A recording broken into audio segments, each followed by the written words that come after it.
Do you believe in alternate universes? You are listening to Delayed Replay. The improvised movie review podcast. Wink. Everything is fine here. We're all fine. Just sit tight and listen to them talk about the movies they definitely saw. Don't delay. We have to listen right away.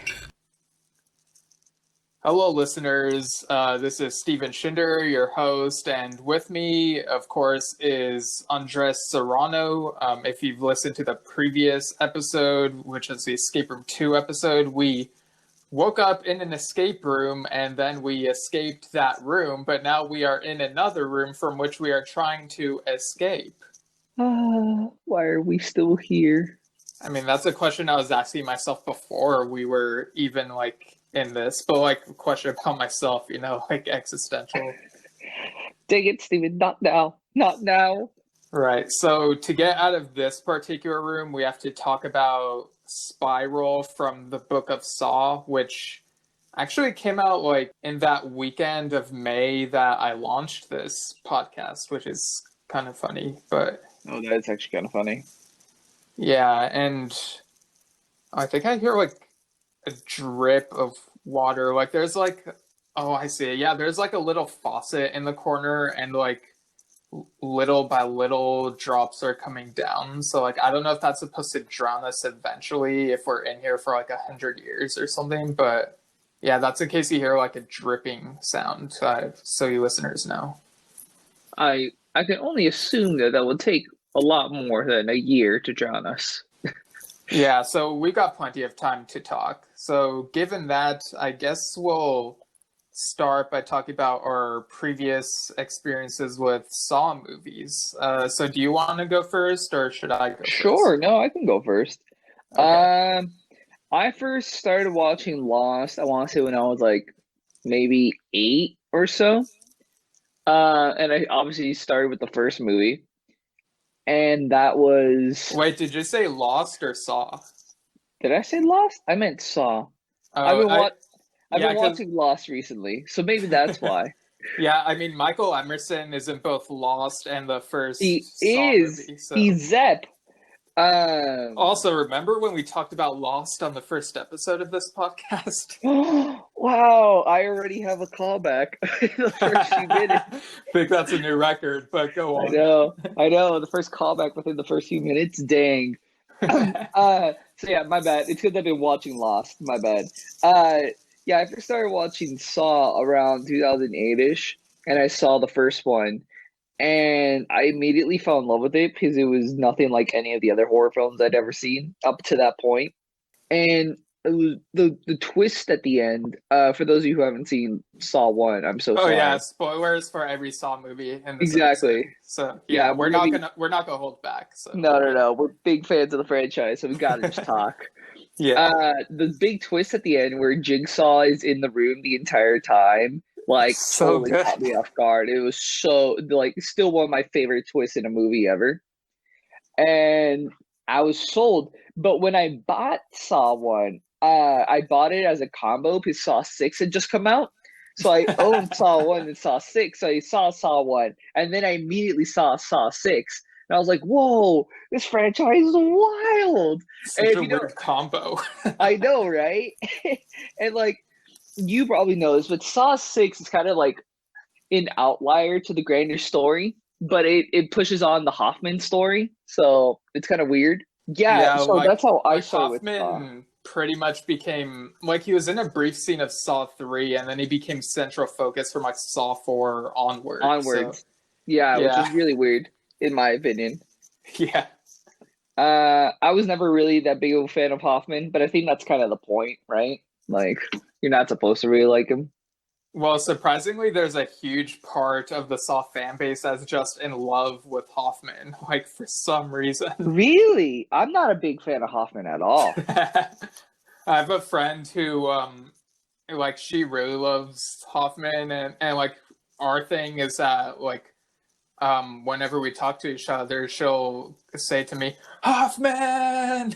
So it's like this little in-joke that we have with each other. That's pretty funny. So yeah, that's how I got started with Saw. How about you, Steven? So when I first saw the first movie, it was, I want to say maybe September or October 2006. And, like, before then, like, I wasn't really into horror. Like, there's just Goosebumps. Like, I started reading Goosebumps in 2003 in third grade, and that was, like, the only horror that I was really into, and, like, watching the show. But then my brother showed me the first Saw movie, and that pretty much like showed me what horror could be, even though like Saw is different from like other horror movies. Like looking back now, Saw is pretty much, well, the first one at least is like a mix of Cube and Seven, with like, you know, being trapped in a place, but also like, you know, Seven punish people for doing like the deadly sins or whatever. So it's kind of like that, you know, Jigsaw's reasoning for kidnapping people is that they are doing bad things or they're taking their life for granted. And so, like you said, that twist at the end, it just took me by surprise, because like you forget that that body is in the middle of the room at a certain point, and then like seeing him stand up, it's like, oh shoot. And then Hello Zep kicks in, which one of the greatest themes ever. Yeah, and like fun fact, so like Zep the character, his name only has one P in it, but the song has two P's in it. But my recent reasoning for the typo, like justifying it, is that Zep dies in a bathroom and there's P in it, so that's why there's the extra P in Zep and Hello Zep, where we first hear that in the bathroom. So anyway, fascinating theory. Fascinating theory. Yeah, I'm pretty much doing Lionsgate's work for them. And then I think after that, like, I don't think we rented Saw 2 immediately. I think we rented Scary Movie 4 first. And like, you know, it opens up with that parody of Saw. You know, you have Dr. Phil and you have Shaquille O'Neal, and they're both in shackles, so I guess Shackle O'Neal in this case. Shackle O'Neal. Yeah. And you know, they both end up like spoilers for Scary Movie 4, not like anyone cares, but like they both end up dying in the bathroom, and like at the end of the movie their skeletons are found, and like I did not know at that time that that was like a reference to like the bodies being found in Saw 2. So like yes. So like when we rented Saw 2 and like they discovered the remains of like Adam and Zep and Dr. Gordon's foot, like that was just mind blowing. But then like the twist of like the what's going on in the house, and like Detective Matthews talking with Jigsaw, each going on at different points of time, was even more mind blowing to me. So like in terms of twists, Saw 2 upped the ante, but I still think the first one is the best one, because like you don't know what Saw is, and then after that you kind of expect what a Saw movie could probably do, but it was still very creative. And then I wasn't like, this was around the time Saw 3 was gonna come out, and I wasn't sure how soon I would see it, so I feel like so guilty admitting this, but like this was like around the time I discovered Wikipedia, like after discovering Wikipedia, you know, the Star Wars wiki. Yes. And so I read up the whole plot of Saw 3, and I was like, whoa, this is really cool. Like they connect things from like the first two movies, but also follow this news story. But then like it turns out I ended up seeing Saw 3 in the theater with my brother and our dad. And so that's cool. Yeah, so I kept to myself like what would happen, and then it was still satisfying seeing what would happen, but I do wish that I had like not read what happened. Like I still feel guilty about that to this day. Maybe that's why I'm in this room being punished, but anyway. That's exactly why we're here. This is all your fault. But, yeah. So well that leads me to like, what is your favorite Saw movie? Which one's your favorite? The first one, definitely. And then I feel like I rank them in tiers. So like just going off the first 8, I'd say that like The second tier weirdly consists of the sequels that end up having twists that play with time. Like when like when Saw 4 came out, like I was just even more mind blown, like finding out all this stuff happened before the autopsy, which Yeah. yeah, which Saw autopsy. I guess I should throw that pun in there. But anyway, God. And like you mentioned that thing about being hungry and like that pre-med thing you mentioned, and like watching the autopsy scene kind of made me hungry at the time. So Wow. You weren't getting the smells, but you became hungry anyways. yeah, I mean, I knew it was fake, and it's like, oh, I could go for a good steak right now. But yeah, so like the second tier would consist of Saw 2, Saw 4, and Jigsaw. Like, you know, I watched 4 and 5 in the theater, and then 6 ended up renting because missed it in the theater, and then 3D, which I refuse to call the 7th one 3D. I just call it Saw 7. Yeah, and you can't call it the final chapter either because it's not the final one, so I just call it Saw 7. Yeah, it's no longer the final chapter. Yeah. Like, no horror movie that has the final chapter in the title has ever been the final chapter. But, yeah, poor decision on their behalf. But yeah, like that one had fans, like it confirmed a fan theory of like Dr. Gordon being involved, and so that was my biggest theory. I remember watching videos and videos and videos up until that movie came out, and I was like, finally, it's confirmed. Because there was already so much evidence, in the other films. Yeah, it was like wishful thinking, but then like they eventually decided to like go with it, and like it was cool to see, but also fell short to me because I think they could have explored Dr. Gordon more in the movies, but they were just wanting to end it. But like I'll get back to that when I talk about my rankings further. But yeah, so like the third sequel that played with time was Jigsaw, which came out 2017. And it was such a weird theater going experience, that one for me, because it was on a day when I was feeling really upset about something, and so I was feeling really numb, and I was like, I'll just go to the movies. And so I watched Jigsaw, and for much of the movie I wasn't sure how I felt about it, and then when like John Kramer returned on screen, I was very tempted to walk out of the theater because like we saw Jigsaw die in Saw 3, and it's like, oh, no, they can't be jumping the shark, bringing him back to life. So like that was the only movie where I've been tempted to straight up walk out, but I stayed until the end, and then I felt like kind of dumb for not trusting them and be like, oh, of course they would play with time again. And it was just like this really cathartic feeling, and like seeing this new Logan guy take on the mantle, I guess, even if he doesn't do it perfectly.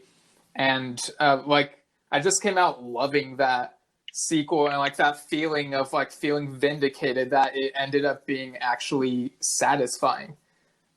So yeah, those would be in my second tier. My third tier, I think, would include Saw 3 and Saw 6. Like, I think 3 has like some pacing issues. It feels like it drags on, and 6 isn't like as interesting to me, but I do like that it has like that whole health insurance storyline where it's like, hey, come on, help people, health insurance company, Yeah. And then bottom tier would be Saw 5, which feels kind of like a filler film. Like, it's pretty much trying to get from Saw 4 to Saw 6. Like, you do get the Hoffman backstory, which is interesting, but also like I don't know, like Peter Strahm investigating everything feels like filler. Like, they could have just killed him in the beginning, and it didn't feel that great. Yeah, and the rest could have been like the plot of Saw 6 or something. But I did appreciate how like the 2 survivors of the 5 people playing the game in that movie actually finally worked together and won. So I did really like that. And also in the bottom tier is Saw 7, which, like I said, is it's interesting that they confirmed the fan theory, but it felt too fan servicey, too rushed, didn't explore it enough, and then like it feels too in your face. And I know that's kind of the point because it's 3D, but like some of the traps in that movie feel too like it feels like by that point the traps feel too much like a theme park, whereas I think Jigsaw brought it back, making it more grounded in a sense. I definitely feel like Saw 7 is the worst Saw of all the Saws, which is sad because that was supposed to be the quote unquote final chapter. You know, that was supposed to be the close of this incredible movie series, and it really just didn't feel like a great ending whatsoever to what it was supposed to be. And the Hoffman arc gets closed up.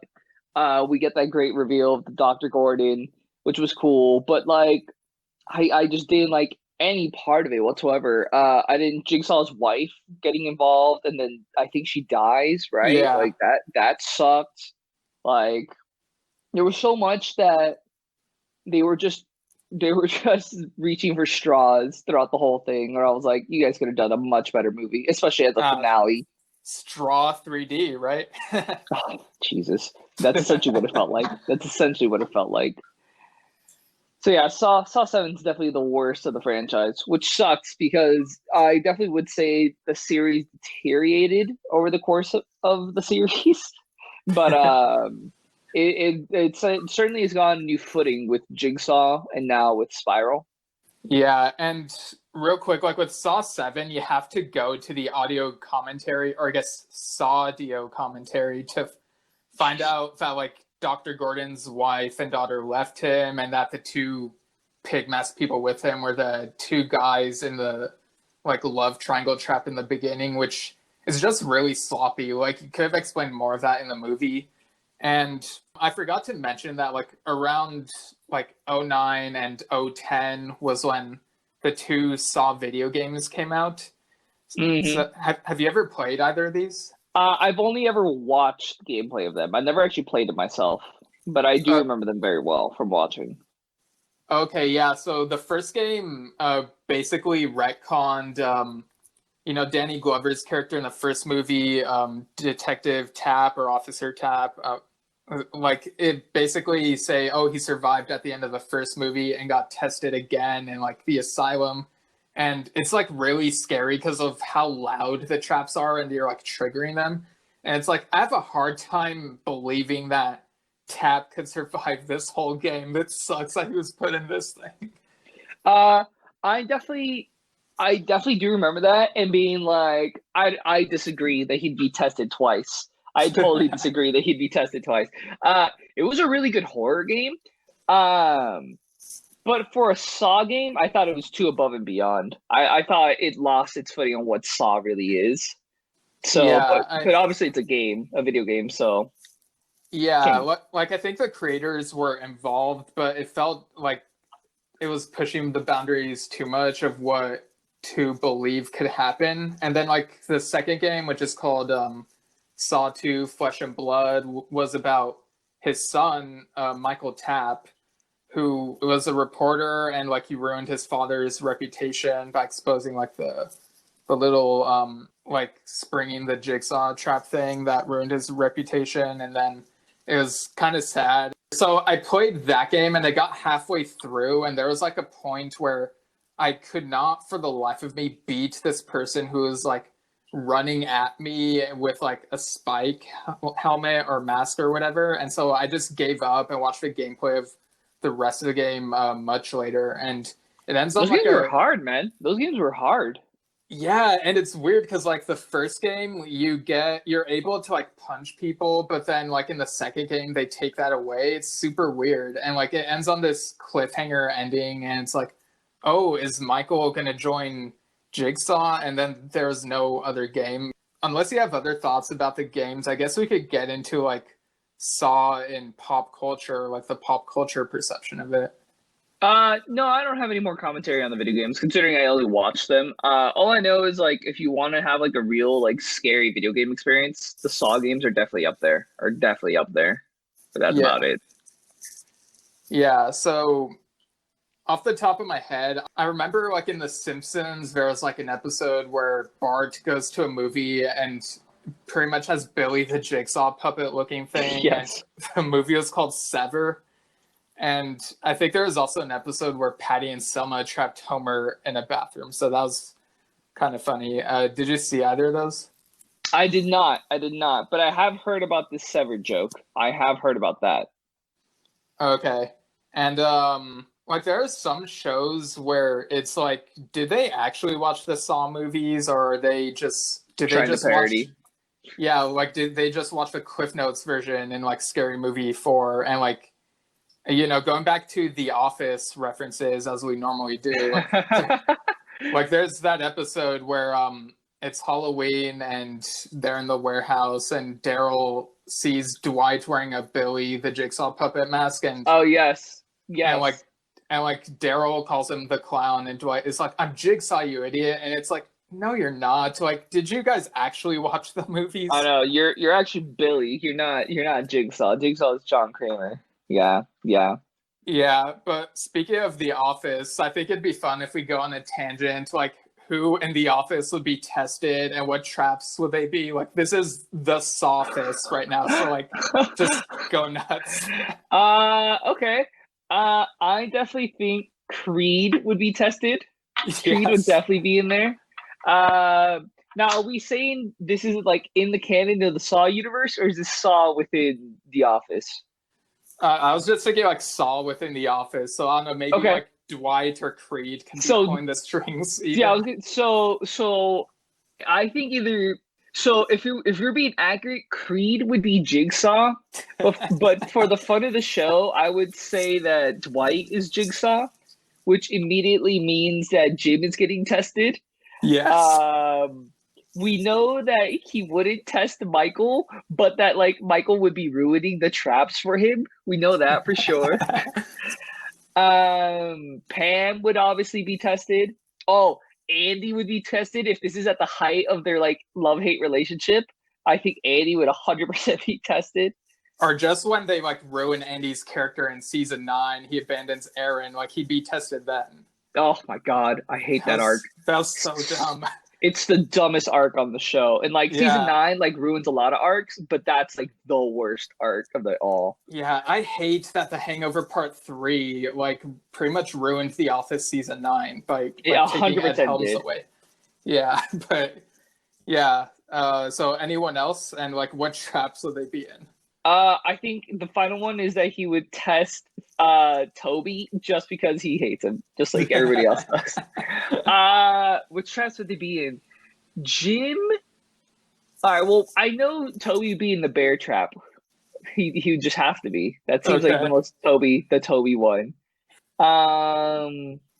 As for the rest of them, that's kind of hard. I have one for Kevin. Okay. He'd be put in like that, because in stress relief he like breaks the vending machine. Well, I imagine he'd be put in a vending machine and it would slowly get filled with his world famous chili, and it would like drown him if he can't get out. That'd be so bad. Yeah. I think Jim's would be Dwight would I think Dwight would recreate all the pranks that Jim has done to him, but now he's doing them to Jim. I think that would be Jim's. And so like he has to overcome all the pranks. So like the stapler and the Jello, but the Jello is poison and he has to like eat through it or something. Exactly. Right? Like something the like key that. is in the stapler. Yes, like the key's in the middle of the Jello, but like the Jello is like poisonous or super nasty or whatever. Yeah, or made of acid. I don't know how this works, but yeah, there's like a lot of things within the office environment itself that could be turned into traps. Like you could use like a paper shredder or one of those paper chopper things, or even the forklift in the warehouse somehow. Oh, the warehouse. Yeah. The warehouse is where the games are done. Not just basketball, but Jigsaw's games. So yeah. If we're sticking to Saw universe, 100% Creed. If we're sticking to the Office universe, 100% Dwight. I think Angela would be tested as well, because like we had that love triangle thing in Saw 7, and also Angela is just a mean person. So but if Dwight's running it, I think Angela would get like the easy end of things, where she's like, "Which cat is yours?" And that's it. Like that's all of the punishment she gets. All right, fair point. So yeah, unless you have any other office-related things to say, I could move on to this brief thing I have to say about Community. Sure, go for it. Okay, so in Community, there's this episode in season 2 where Troy mentions that like Abed loves the Saw movies, I think, and that he says there are 8 of them and they're 2 hours apiece. But at that time, there had only been like 7 movies, and most of them are like an hour and a half or hour 45. And again, it's another instance of like, did you guys actually watch the movies or even look up how many there are? Maybe he's counting the Saw comic book. Or like the Saw short film that's like 10 minutes. Or that. Yeah, because like I know Saw 7 was initially gonna be like 7 and 8, but then they condensed it into one movie. But I don't think that's like what was going on here. I don't think so either. I think they just got misinformation. I also remember like at one time in college, I thought it'd be like super funny if there were like a Saw reboot, but like set in college, because like I had watched like MTV's Scream and like another show called Scream Queens, so I was like, might as well make a really bad reboot with like the characters from the Saw universe, but they're younger and they go to this college, and John Kramer is like an engineering professor. Maybe Lawrence and Adam are like roommates and they only have one bathroom in the dorm, and they joke about like how long one of them is taking as like foreshadowing. And like you have like the detectives like studying criminology or whatever. That'd be kind of cool. Yeah, it's like so dumb, but like you could call it like Universe Saw Tea or like Soffice Hours. Like you go to John Kramer's hours. You go to John Kramer's like office hours for help, and then he like puts you in these tests. I think that's an excellent idea though, about him being an engineer professor, if that was in the canon, but they've already pretty much established all that part of his background. Yeah, like again, this would be like a reimagined, like pretty bad MTV reboot version of the mythos. So yeah. True. It'd be one of those garbage, like, we just want to make money versions. Yeah, but it's also something that you would watch just for the hell of it, to see how much of a train wreck it would be. I would totally watch it just for that. We'll get into Spiral, but like real quick, like I think in like 2006, I wrote an AOL email to a friend being like, hey, this is a scary story I wrote. And it was essentially just like Saw fan fiction, but like instead of Michael from Saw 2 with a Venus flytrap, it was like some sort of trap with a bomb, and he was in a chemical plant and his name was Mitchell. And like there's like a couple characters like in a school or whatever, and it just was not creative at all. Like it's one of those things I'm embarrassed to have written. I'm glad I cannot find it anymore because of like how copy and paste it is.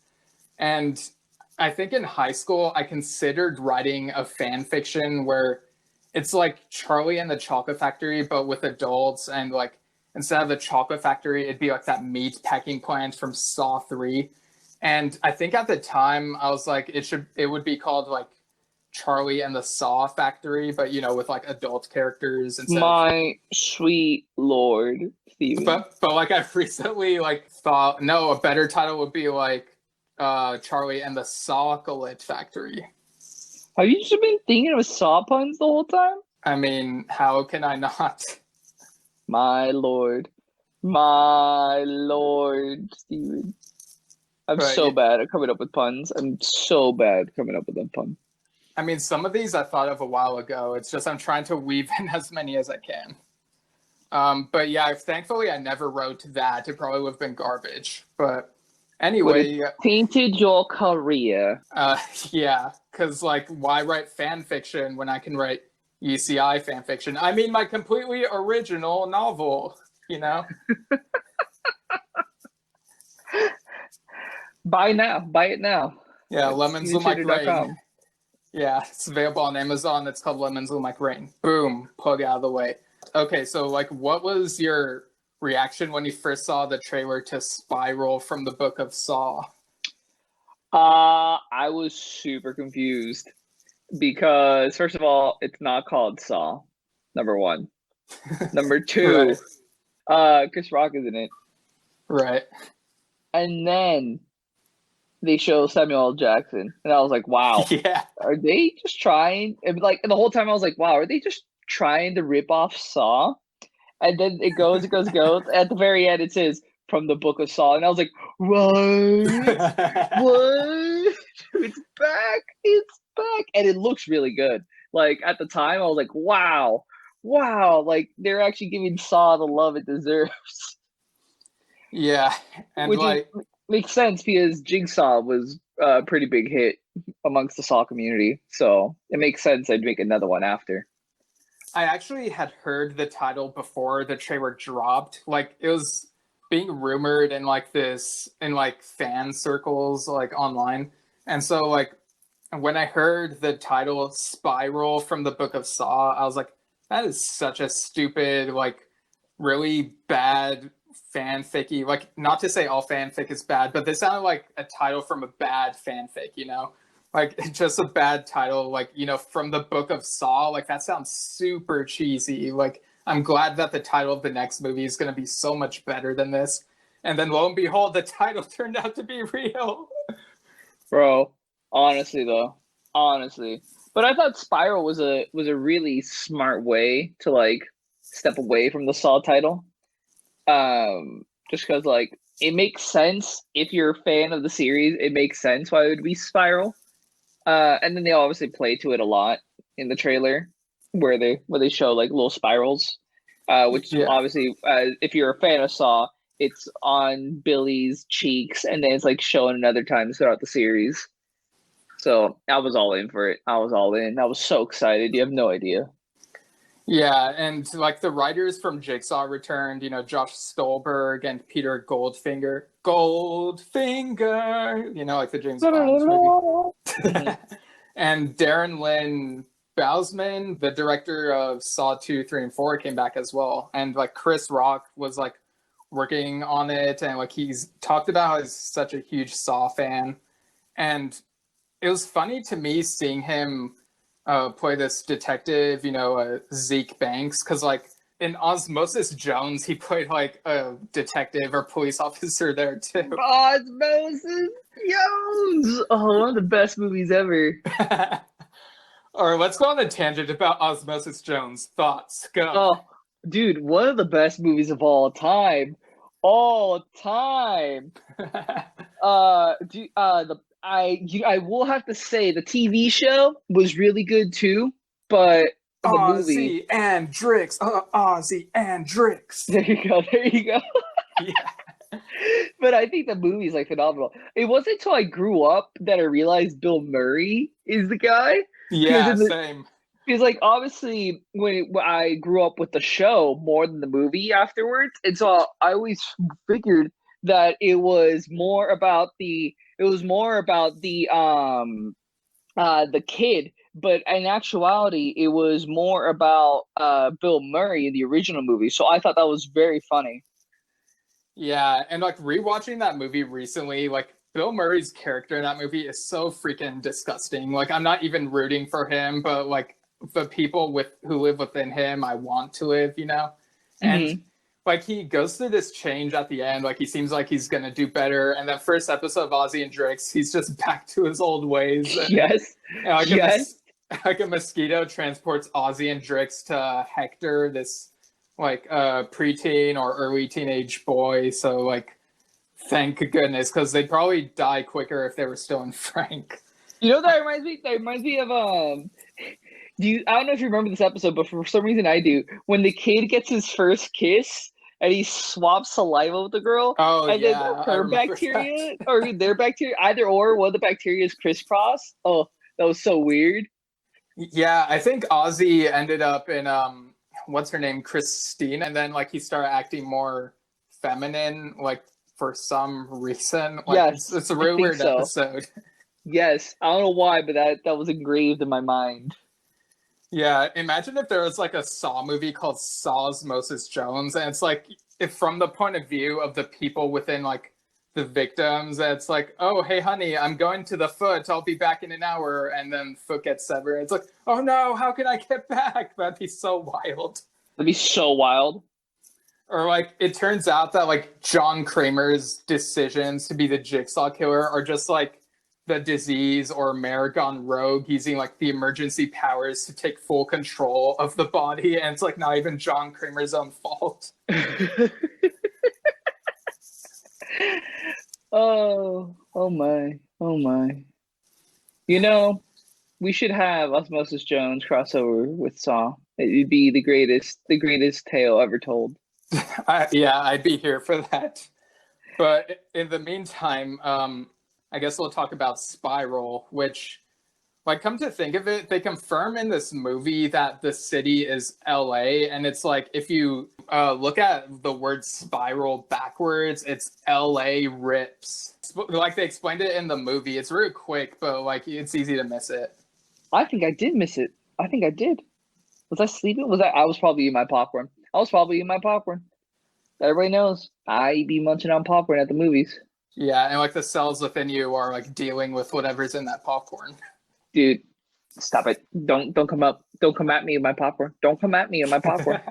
Me and my popcorn have a loving relationship, and I don't need to get in the middle of it, dude. All right?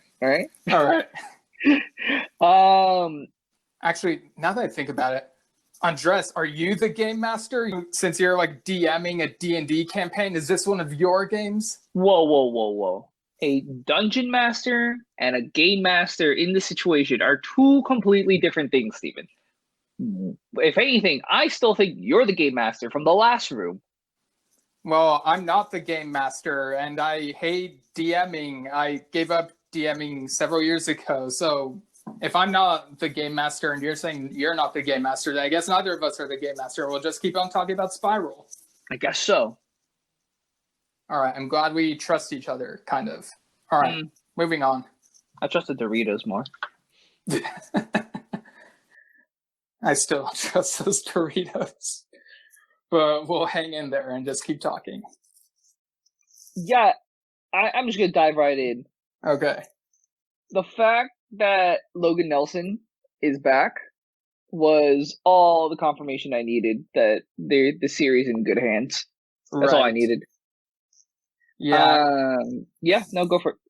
Oh, I was just gonna say, and they delve a bit more into like how he has this inner struggle because like he has a daughter, which we briefly see in Jigsaw, but it's easy to forget that he does, and he's like, should I really be doing this stuff when I have a daughter to take care of? And I thought that was very interesting. I thought so too. If you really look into the lore of what Jigsaw set up, Logan Nelson is not the most perfect person to take up the mantle because he obviously doesn't have the ideology of Jigsaw fully there.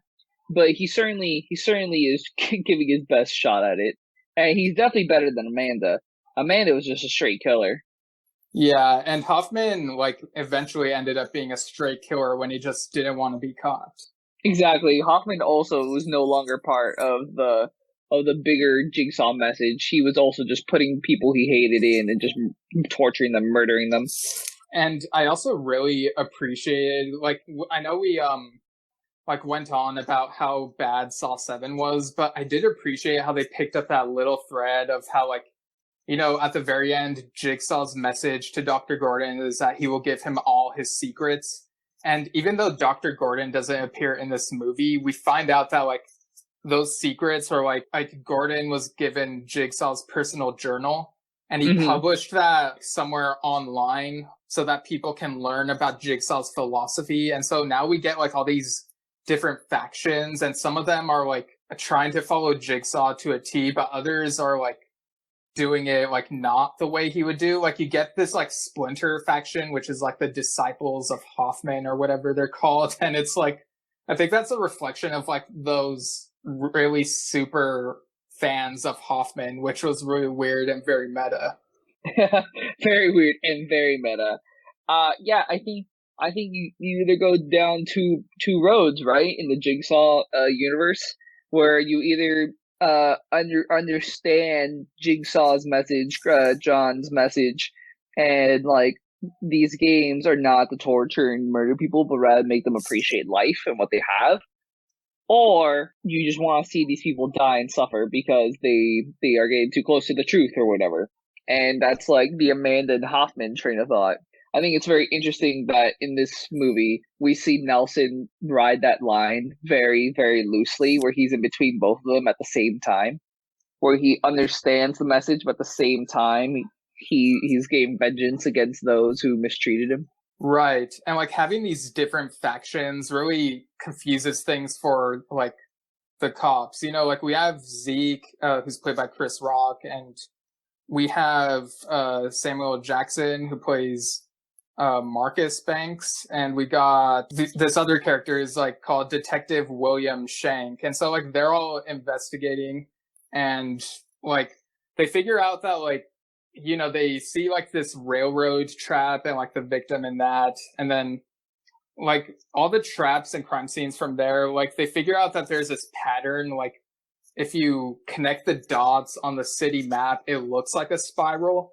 But then like it gets complicated by like one of the factions like going in like a zigzag pattern type of thing. So it really complicates things for them. You know, when I saw that Chris Rock was gonna be the lead, I really questioned the movie. But I think in this movie we really learned that Chris Rock can really take on a serious role. Oh yeah, definitely. Like there's not a moment where I was laughing at anything he said, because you know we think of him more as a comedic actor, but like I straight up bought into like his serious role in this. Yeah, obviously we had the charisma and everything that he always does at the beginning of the film, but like that slowly went away as like the heat started to rise in the movie. It certainly went away. Yeah, and like when William goes missing, like you know that Zeke is very concerned, because like you know William has like a family, like wife and a kid and dog, and so like he really wants to like find William and save him. And so what they do is there's like this bank robbery that happens, and then the people who rob the bank are put in like this ATM machine trap where like their hand is like going into the thing. Yes. And so, yes. What'd you think of that trap? I believe it definitely emphasized on greed. Yeah. And that aspect of it. I definitely wasn't expecting to finally have him attack people who are just into money, but he totally does, which was super funny. I think the ATM trap is certainly a unique take on these bigger traps that the series is trying to do. But I do kind of just miss the old school, just metal traps, you know, like things that obviously were made in a little room. So, yeah. Yeah, like we do get bits of that, but it does feel like they went big for some of these traps. Like in addition to the ATM trap, there's that like one with like the tube and like the coins are going down someone's throat, which was really something. Mm-hmm. But anyway, so like Zeke looks at this crime scene and he's like, you know, if we rob a bank, then maybe whoever's doing this will try targeting us, and then we can like try to like inside job them. Yeah. And lo and behold, Zeke does get captured and like is like chained to a pipe, and there's a hacksaw, good old hacksaw. Major throwback to Saw 1, which then gets used all over the series as a throwback to Saw 1. Yeah, like in Saw 7, Dr. Gordon even throws it back out the door. Yes, he does. Yeah, like some of these, we'll get back to Zeke in a sec, but like some of these traps are kind of weird. Like earlier in the movie, they find a pickup truck and there's like the seatbelt trap, which has like razor blades on it. And it's like, in order to get out, you have to lean the seat back, but the back of the seat has spikes and there's like someone else behind it. Mm-hmm. So that one was really weird. That was reminiscent of, I don't know if it's Saw 7. That was very reminiscent of the one where the guy's sewn into the car. Oh yeah, I think it was like glued, but yeah, it was in Saw 7, I think. He had to rip his skin off, which he loses. He loses because they're no longer designed to win, so he just loses. Yeah, and like it's kind of weird, like in this movie, because like in much of the other movies, I'm used to like following a set of characters go into like confront different traps sequentially. But this one was kind of all over the place, kind of doing a montage of different traps, like as they're investigating. And I guess it's supposed to do this like disorienting thing, like kind of like a spiral where like, whoa, this is happening and then that's happening. But it gets hard to be invested in the people who are in the trap, so we don't know a whole lot about them, I think. Definitely. I think we were a little too disconnected because in the rest of the movies, obviously, it's like a linear story about this one person overcoming all these traps, and in this one, we were definitely getting montagey and all over the place. Yeah, and like it got really meta when there's this one trap called I think it's called the piano trap, and there's this character named Charlie who's like I guess named after the composer Charlie Clouser. And like so like this character apparently like plagiarized music and ruined someone else's career or whatever. And so on this piano, it's like he has to like play the correct notes or else like these blades will come down on his fingers.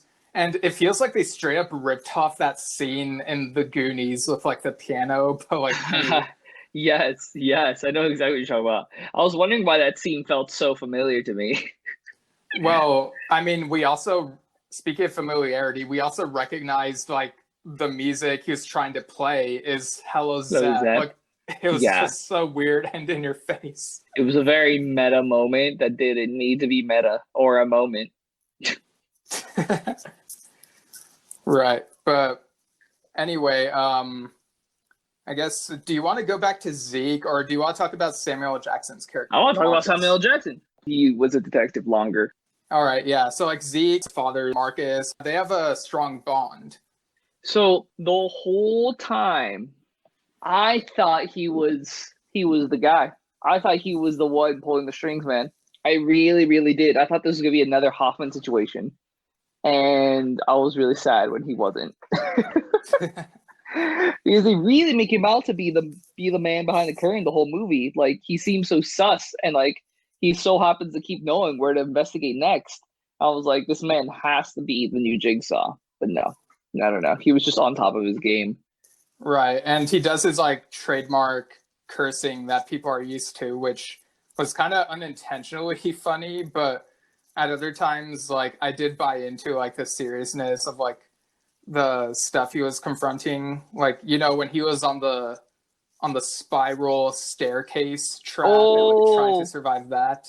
Yeah, that spiral staircase, the infinite staircase that keeps going because it's electrical, and at the very top it's like a bunch of razor blades where like it'll slice them up if they make it to the top. Yeah, that was my worst nightmare. I hate stairs. Yeah, so what'd you think of how they handled his character in that situation?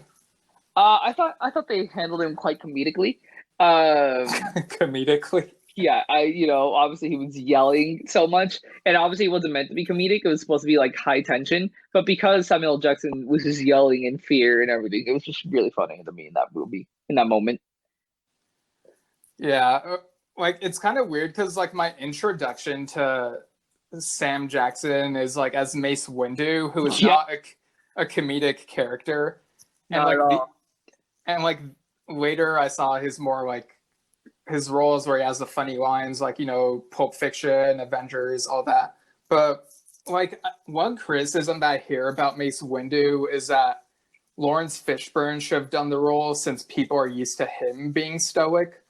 But I feel like Fishburne's performance probably would have been about the same as what Sam Jackson put in the role. I don't know.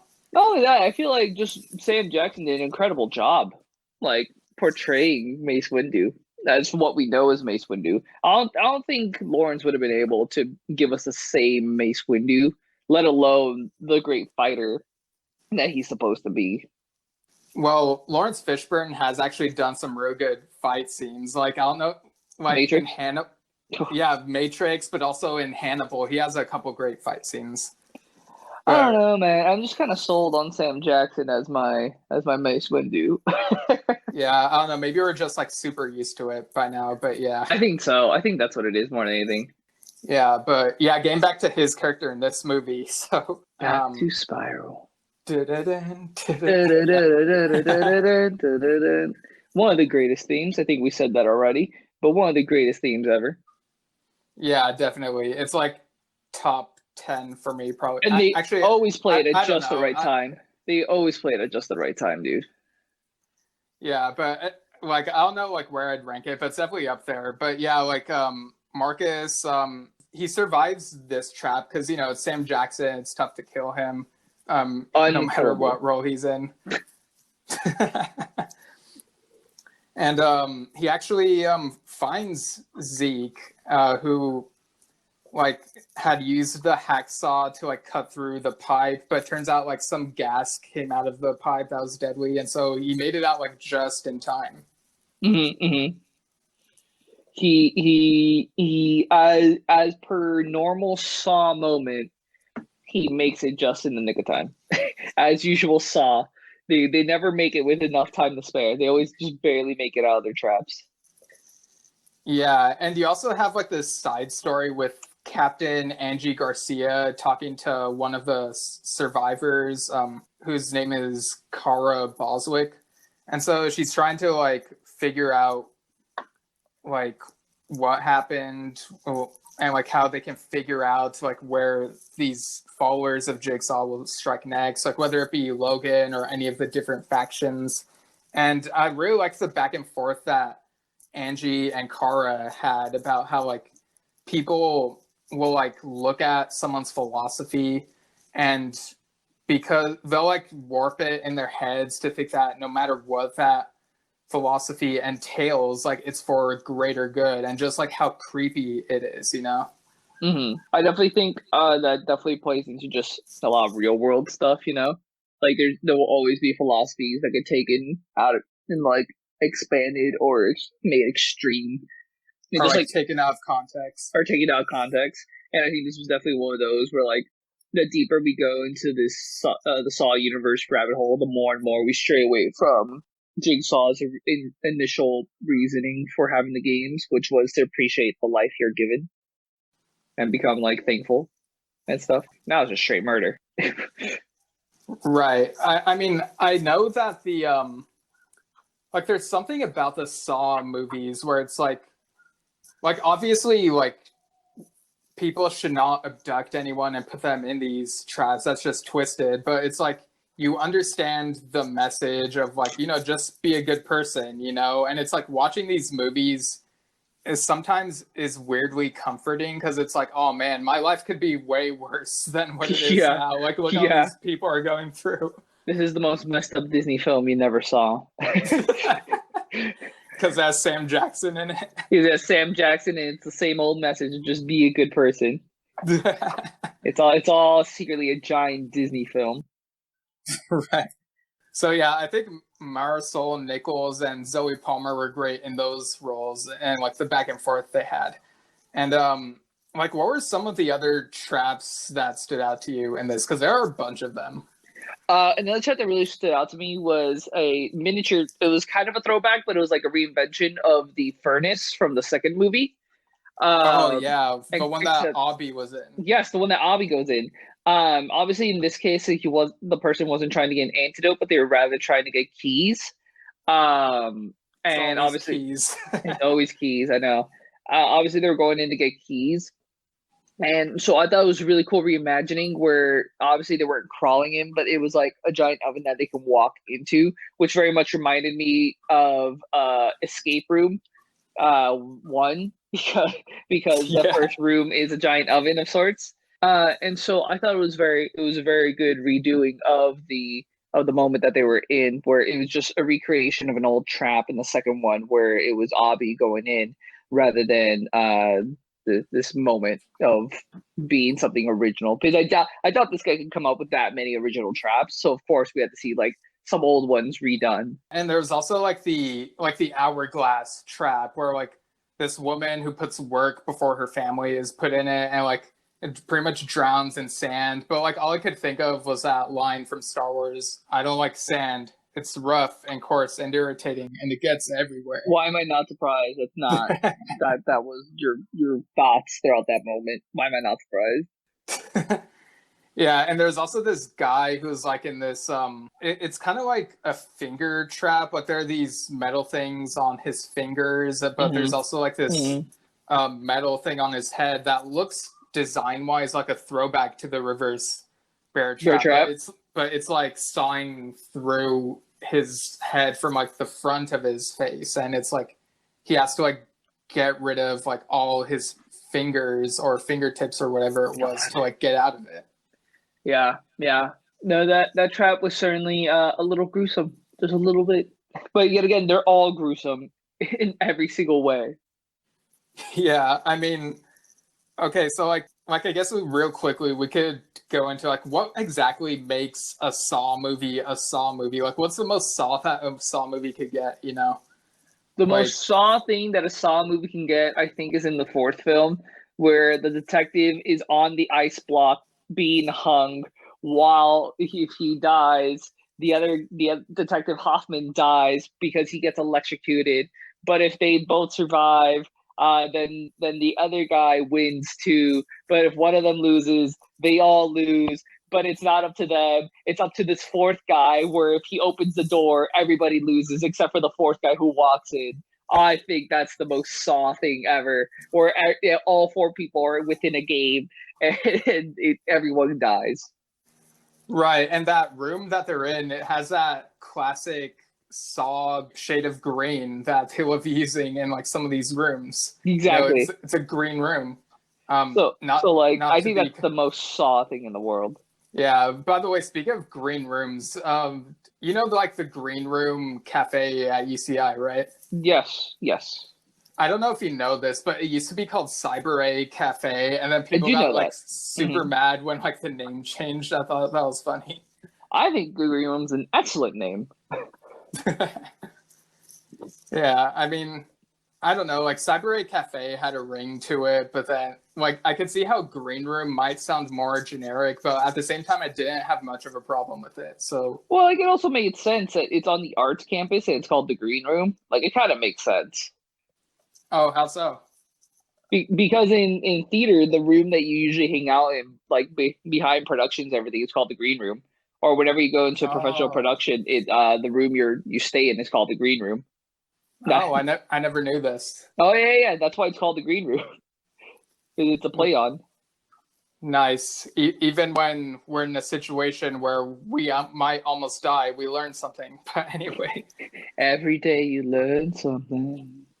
Do. I don't know the song, so I don't know either, but I'm glad you did this riff. Yeah, they continue investigating, and well, I mean, we glossed over the railroad trap earlier, but that was pretty interesting. Like, you know, there's like someone on the subway, and it's like in order for them to live, they have to like press a button that makes the subway go, even though it'll like run over someone. And it feels to me like that classic what's that problem where like the railway problem. Yeah, the railway problem. You either choose a group of people or one person you know and love type of situation. Right, so it was like that, but with one track. Yeah, yep. Quite very simplified version. Yeah. Speaking of simplified, what did you think of the more simplified puppet that we got in the movie? Like, it didn't have, like, the spirals or the hair. Like, it just... I wasn't a fan of it at all. I liked Billy a lot more. Like, it looks like a generic Muppet to me. Yeah, it looked like a Muppet. It didn't feel as scary as Billy, because the whole point of Billy is that he's kind of scary. He didn't feel scary at all. I guess if you look at it from a certain point of view, it's more reminiscent of the original Billy, which was a toy for John's child. But, like, besides that, I thought I wasn't sold on how they changed Billy. I wasn't sold on that. Yeah, it kind of felt like, I feel like they didn't really explain this very well, but was this supposed to be Logan's or one of the other factions, or, like, whose was it? What, the trap? I guess the puppet and the trap. I would assume that the trap was not a part of Logan's faction, but rather one of these sub factions. But I'm pretty sure the puppet must have been a part of Logan's faction because he's the one that's been keeping the message alive in the first place. So I feel like a wombo combo, right?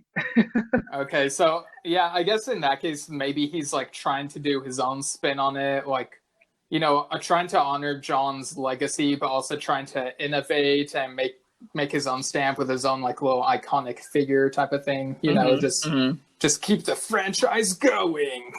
And they really are. They really are milking it.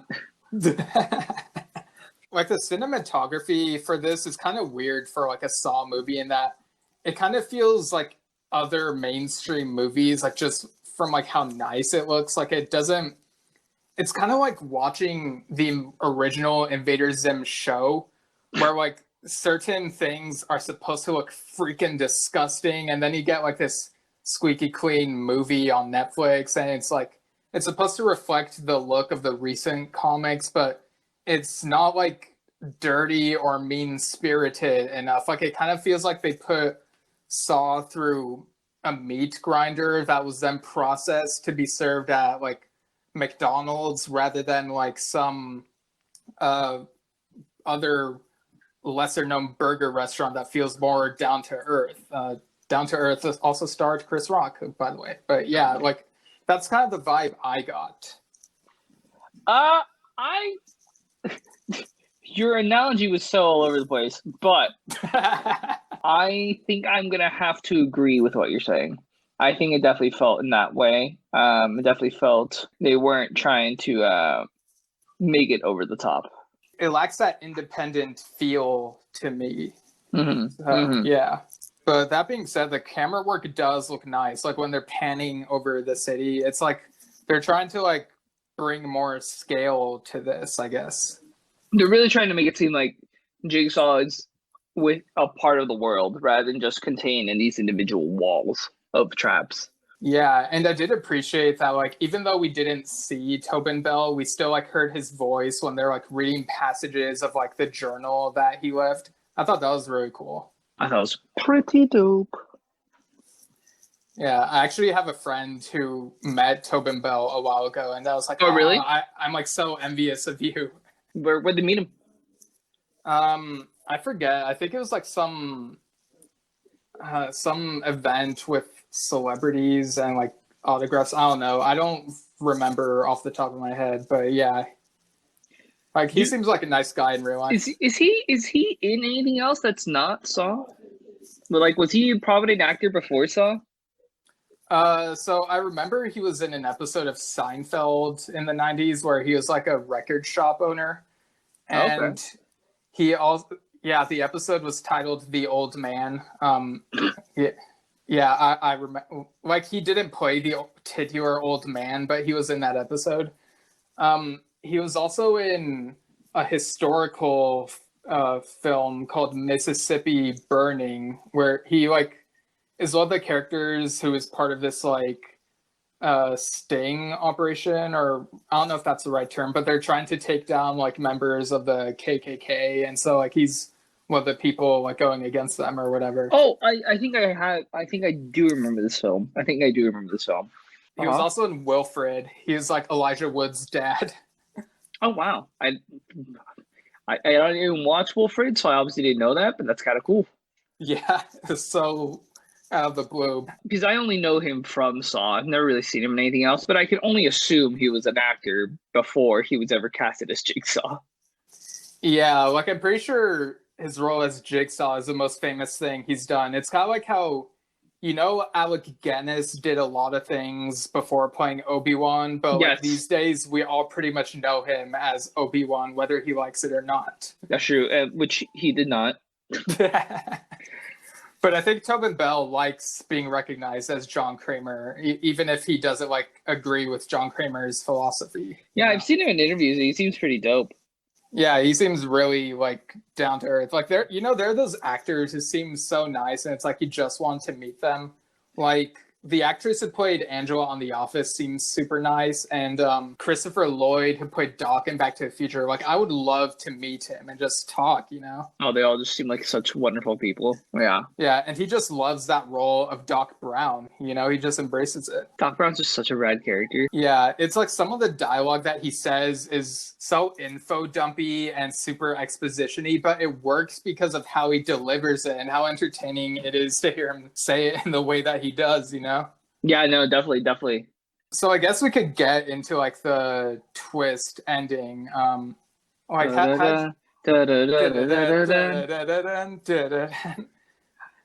so yeah, they think they have Logan pinned down. Like they know he's pulling the strings and like they almost have him, but then like they're knocked out. It turns out that Logan has some help, and this was like a really deep cut. Like, you know, earlier I mentioned the Saw video games, and like I was really surprised that they did this. They brought Michael Tapp from the second game, and here he's played by Donald Glover. So it's like, oh snap, Donald Glover is finally playing a character who's the son of Danny Glover. That's so dumb, but so amazing. Oh, Donald. I was really waiting for a Daniel Matthews reveal. I don't know if you remember him. He was the son of Eric Matthews. Yeah, of the detective or officer or whatever. I was really waiting for his reveal. Never came. I'm still waiting though. Yeah, I would love to see him return as well. You know, it could be like the Curse of Chucky / Cult of Chucky thing where they bring back like some of the survivors to go up against like the villains or whatever. So hopefully he'll come back someday. I'm waiting for it, dude. I'm pretty sure he'd be a disciple of Jigsaw at this point. See, I don't know if he would be, because like He's a murderer's father. Yeah, it's like seeing Eric Matthews' death like back in the day. I was like, oh, it'd be super messed up if like someone told Daniel Matthews, like, sorry kid, your father's head got blown up by 2 giant ice blocks, you know? True. That'd be super awkward and so sad. But yeah, I would love to see him back. And I'm glad that like they like early on in the movie they included a shot of like Hoffman, like it was like this like super high speed montage thing where like he's just lying down in the bathroom and like slowly dying and then eventually decomposing, like just to confirm to people that Hoffman is in fact dead. Like I really appreciated that. I also felt like casting Donald Glover in this role, like on one hand it's weird for a Saw twist because you're used to the person helping the villain being someone you've seen throughout the movie, but we haven't seen Michael like throughout this movie at all. Yeah, so it comes out of nowhere. But it also feels like a safe choice because it's Donald Glover and everyone loves him. So it's like, how could you not like want to see more of this thing? True. I am ready for Spiral 2, the next chapter from the Book of Saw. Oh yeah, don't call it the final chapter, like, because it won't be probably. It never is. It would actually be super ironic if they called it the next chapter and then it like underperformed so much that like no other sequel was ever made. Nah, I think they know Saw will always be turning out money, turning it out, giving us all what we want. Yeah, so what are your hopes for Zeke and Marcus in the next movie? I'm really hoping that they don't pull that one moment, I think it was in Saw 5 maybe, where like the girl won the last game and then at the very beginning of the next movie she just loses because the trap's designed to lose. I really hope that doesn't happen. I was really upset about that. I think it was Saw 5. Yeah, I'm trying to think, and like which character? I believe her ribs get ripped out. Oh, okay. So that's Allison Carey, one of the detectives. She died in Saw 3. Was it 3? Yeah. Who am I thinking? Someone won the last game, and then the very next movie they killed her right off the bat, and I don't remember who it is. Well, in terms of a character who fell into that similar thing, well, I guess he didn't technically win, was like Jeff. He's supposed to forgive Jigsaw at the end of Saw 3, but he ended up killing him instead. And then like realize that like his daughter is hidden somewhere, and then like at the end of Saw 4, when we find out that's taking place at the same time as Saw 3, he gets killed like before he can even try playing whatever the next game would have Oh been. yeah, huh? Yeah. That was Yes. pretty whack as well. Yeah, so I don't know if you're thinking of someone different, but I feel like I'm not, but at the same time, I don't remember, so I can't really give you a definitive answer. another staple of Saw movies, they can get confusing. Dude, they're so convoluted. They're so convoluted. Yeah, and Spiral has that in spades, so it has more of that Saw factor in it. True. But yeah, I'm with you. I think we talked about this on the Escape Room 2 episode that we recorded like over an hour ago. Where like we hate that trope of when like someone survives at the end and then they're killed off like at the beginning of the next movie. Yeah, no, that's not a cool trope because it very much makes it feel like it was all for nothing.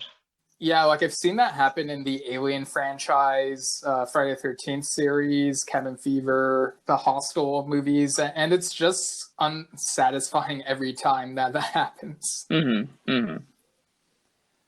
So, yeah, it looks like Zeke and Marcus are trapped in this room. I don't know what they're gonna face. Maybe they like haven't figured it out yet and are like still writing that for like the next movie. They probably are. I don't think they really went into this with this big plan for the second movie.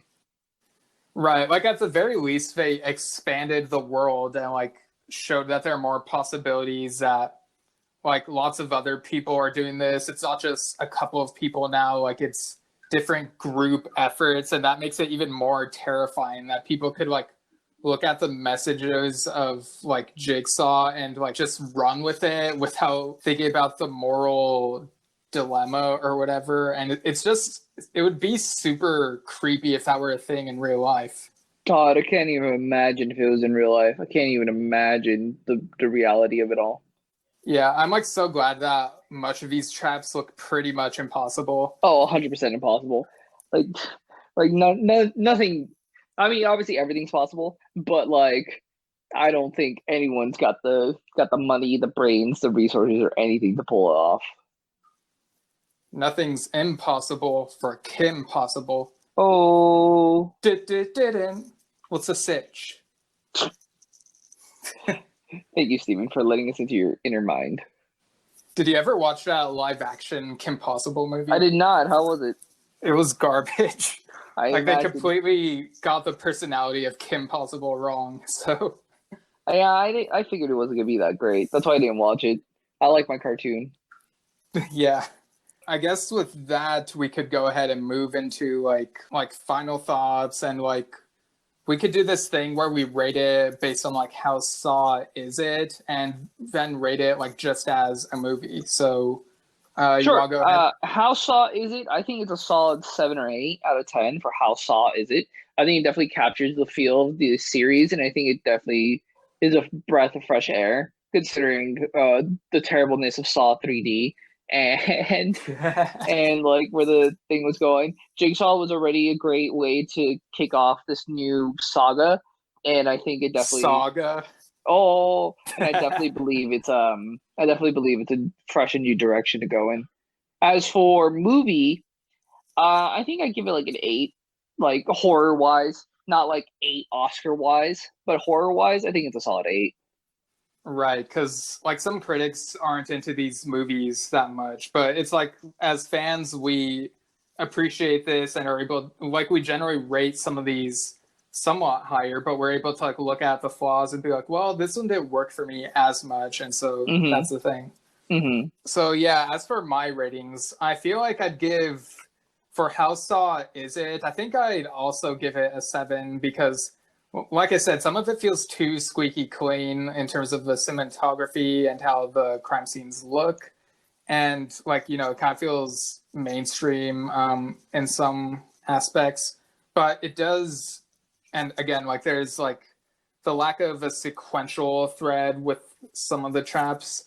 But again, I think it does like keep in that like sense of, you know, that thing where X asks you existential questions and makes you want to be a good person so that you're not in these situations. Yeah.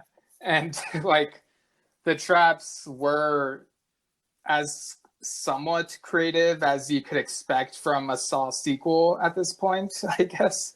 So for how Saw is it, I also gave it a 7. For like as a movie, quality wise, like rating it as a Saw fan, or I guess just in general, because I feel like I rate things as a fan and as a critic just about the same. At least I try to.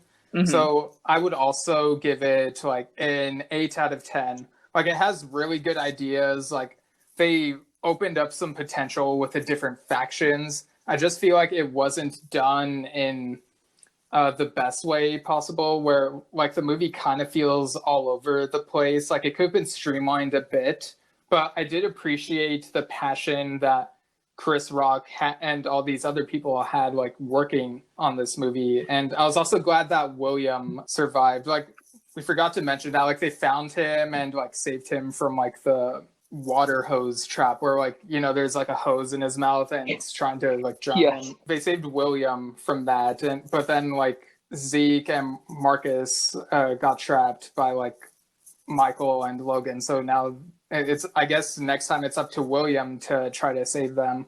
Hopefully he doesn't die, and like the other characters we got introduced in this are make it out as well. So I'd love to see them, but at the same time, I'm scared for all of them. But you know, some movies are supposed to leave you scared. So yeah, I'm cautiously optimistic, but I thought this was somewhat enjoyable. Maybe not as much as Jigsaw, but yeah, I'd give it an 8 out of 10. And I think in my tiers, I think I'd put it like in the 3rd tier, which also has like Saw 3 and Saw 6.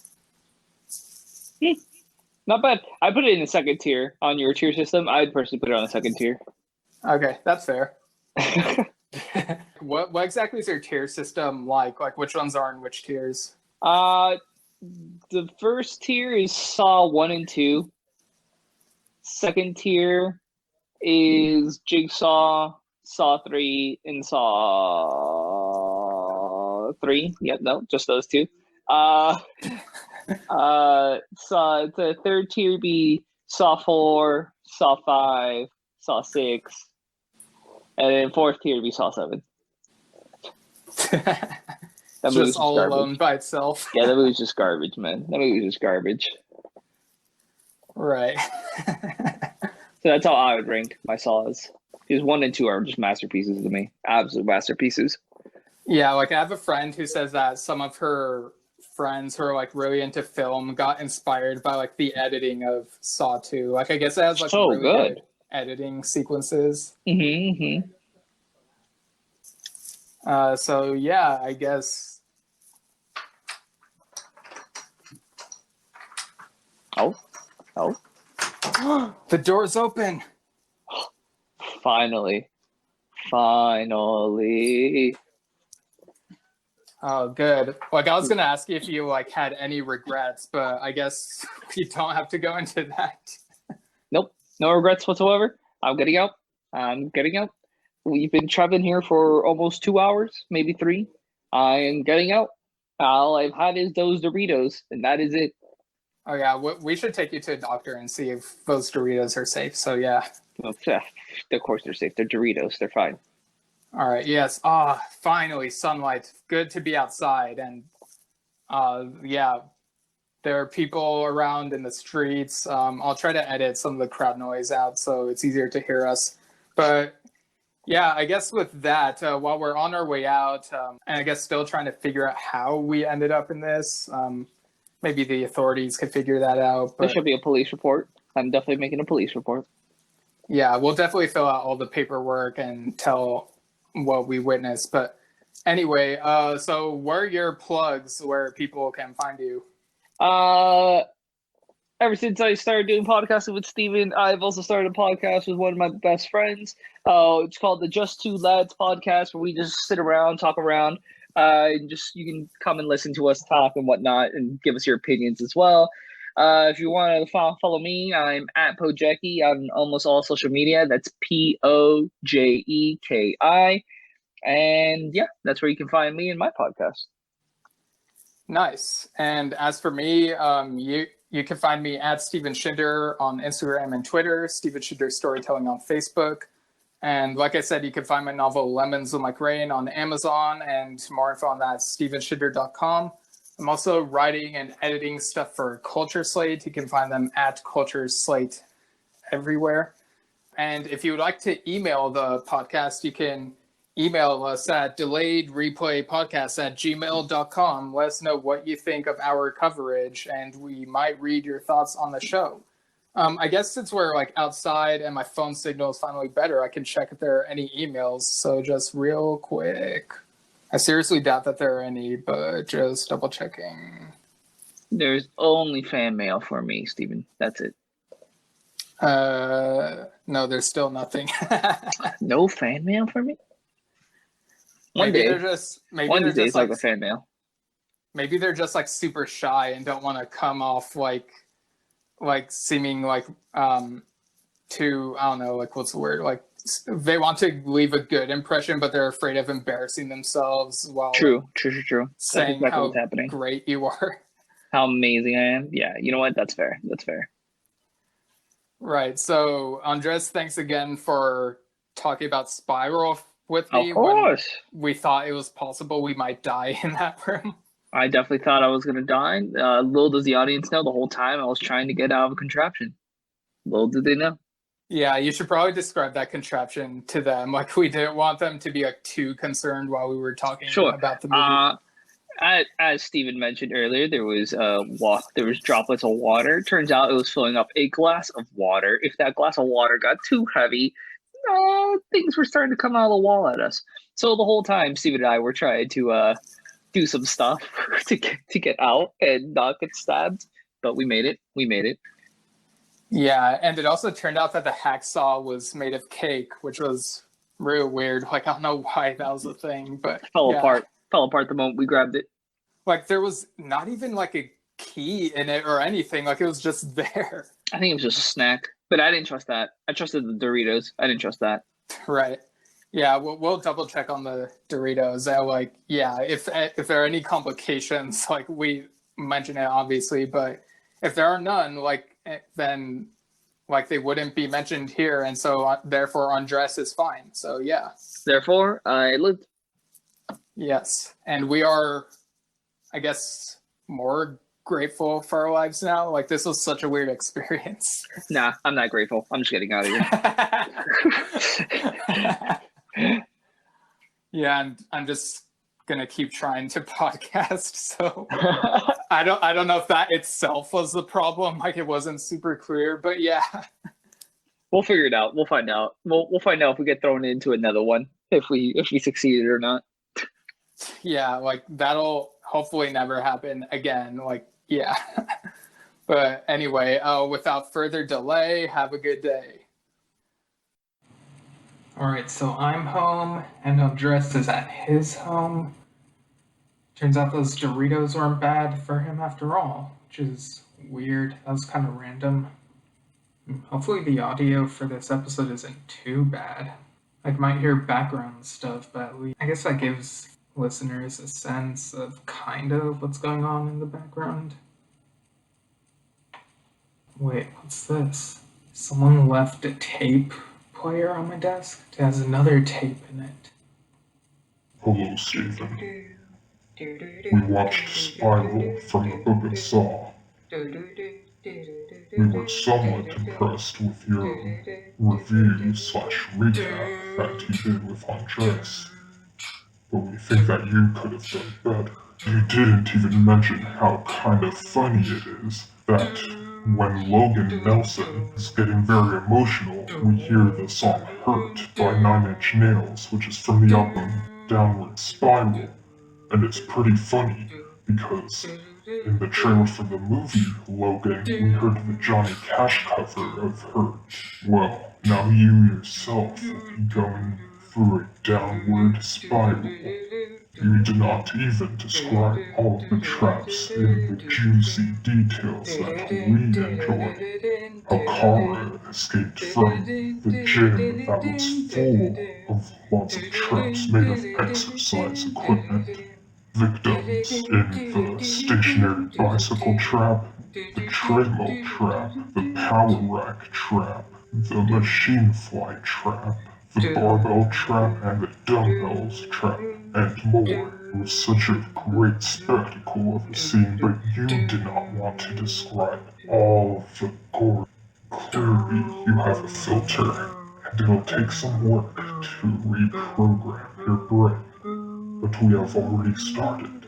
We, the can of worms, are the ones who took control of you, made you bring yourself and Andres into that room as you were sleepwalking. We will not harm anyone you know, so no need to worry. But it is you that we want. We're already within you, in your head, in your bloodstream. We have built an amusement park in your head where we can play our games. Just got sent a video. Oh, that is me sleepwalking, bringing Andres into that room and then lying myself down. But I look so surprised when I wake up. What? I don't remember any of this. Oh no. I remember the can of worms now. Will they take full control of me? Even as I tried to keep making podcast episodes? No!